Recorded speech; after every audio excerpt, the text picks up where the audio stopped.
জল ভরা মেঘ ওই দু চোখে দেখতে আমি পেয়েছি, একলা মনে নির্জনেতে তোমার ছবি এঁকেছি। নাম রেখেছি বনলতা যখন দেখেছি, হয়তো বা সেই ক্ষণেই তোমায় ভালোবেসেছি।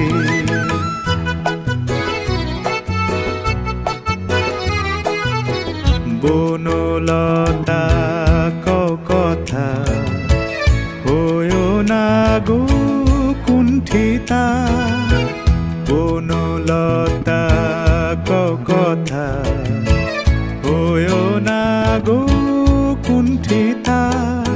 একটি কথাই শুনবো বলে তাই তো কাছে এসেছি, বলবে কি গো আমিও তো তোমায় ভালোবেসেছি। একটি কথাই শুনবো বলে তাই তো কাছে এসেছি,